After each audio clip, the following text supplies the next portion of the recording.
Assalamualaikum warahmatullahi wabarakatuh. Alhamdulillahirabbil alamin wassalatu wassalamu ala asyrafil mursalin sayyidina Muhammadin wa ala alihi washabihi ajmain amma ba'du.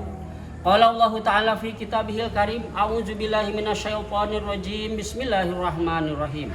Ya ayyuhalladzina amanu kutiba alaikumusiyam kama kutiba alal ladzina min qablikum la'allakum tattaqun.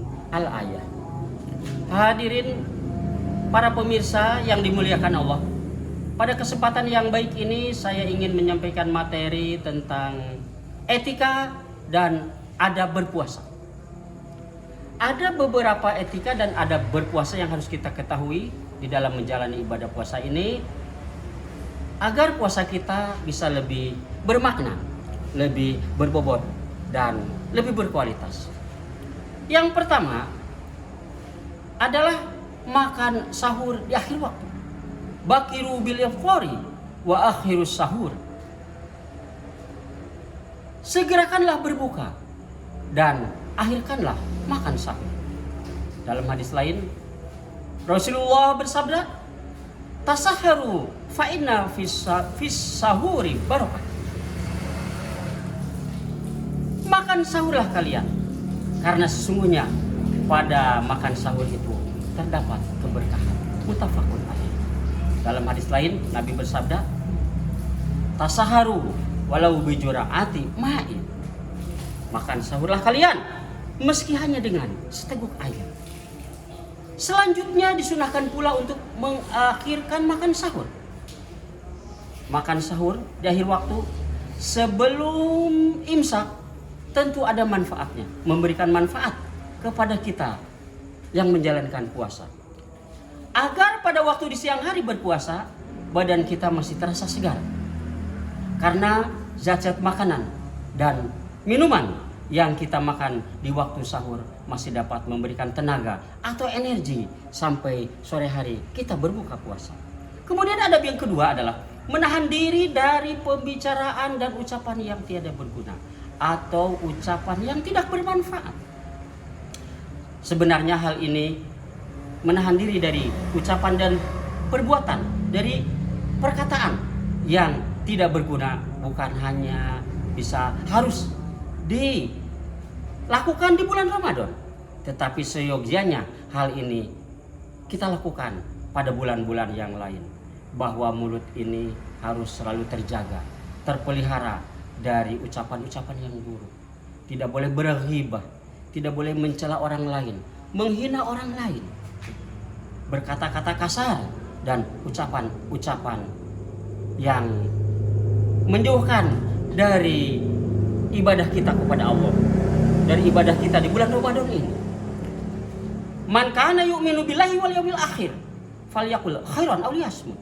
Barang siapa percaya kepada Allah dan hari akhir, maka berbicaralah yang baik atau lebih baik diam.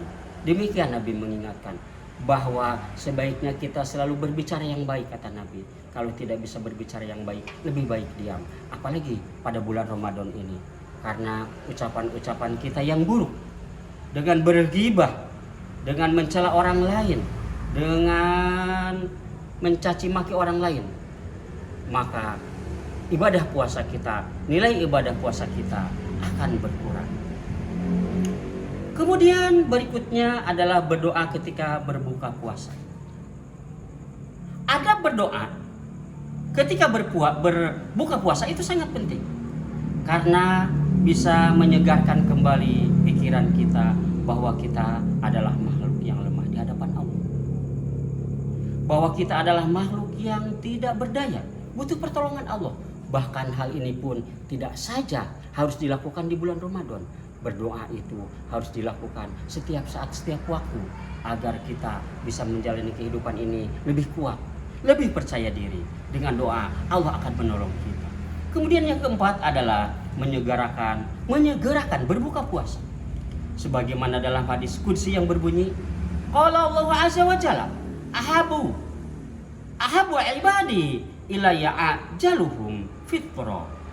Hambaku yang paling kucintai adalah mereka yang paling menyegerakan berbuka puasa. Hadis riwayat Imam Ahmad dan Imam Tirmizi. Kemudian berikutnya yang kelima adalah memupuk sifat dermawan. Memupuk sifat dermawan di bulan Ramadan ini harus kita tingkatkan. Berbagi di bulan Ramadan adalah merupakan sifat yang sangat terpuji dan telah dicontohkan oleh Rasulullah. Apalagi memberi makan kepada orang lain yang sedang membutuhkan.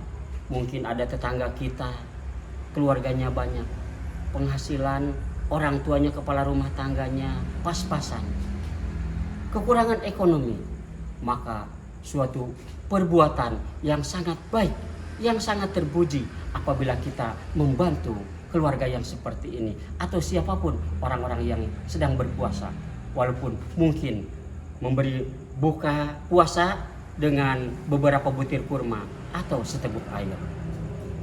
Berbagi kepada sesama di momen-momen yang mungkin orang lain sedang mengalami membutuhkan bantuan secara ekonomi, maka berbagi takjil, berbagi makanan, pasti ini adalah merupakan perbuatan yang terbaik untuk diri kita dan juga untuk orang lain. Pada bulan ini, bulan Ramadan ini, kita buang sifat kikir, sifat tamak, rakus, sehingga hal itu akan lepas dari diri kita dan kita menjadi orang yang lebih pemurah. Kemudian yang keenam adalah memelihara tubuh, badan, baik jasmani maupun rohani dari segala macam perbuatan buruk. Di bulan Ramadan, hendaklah kita dapat menjaga seluruh panca indera kita, tangan, kaki, mata, telinga, atau pendengaran, dan yang lainnya sebaiknya kita pergunakan untuk mendekatkan diri kepada Allah. Tangan di bulan Ramadan ini jangan dipakai untuk memukul, sekalipun di luar bulan Ramadan dipakai mencuri atau merampok dan lain sebagainya.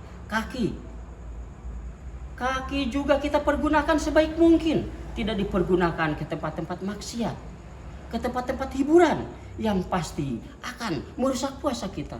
Demikian pula dengan mata, telinga, hendaklah selalu kita jaga dengan sebaik-baiknya, tidak dipergunakan untuk perbuatan maksiat. Mata ini di bulan Ramadan, mari kita pergunakan untuk membaca Al-Quran, membaca hal-hal yang mendekatkan diri kita kepada Allah, membaca buku-buku pelajaran agama dan lain sebagainya. Kita harus ingat hadis Nabi sudah menyampaikan bahwa kamin soimin laisalahu min siyamihi ilal ju'i wal atos. Betapa banyak orang yang berpuasa namun mereka tidak mendapatkan apapun dari puasanya selain daripada lapar dan dahaga. Ini harus kita antisipasi. Jangan sampai kita masuk dalam golongan orang-orang seperti ini. Orang-orang yang berpuasa hanya mendapatkan lapar dan dahaga saja. Kenapa ini terjadi? Karena orang-orang seperti ini, golongan seperti ini adalah hanya berpuasa menahan lapar saja.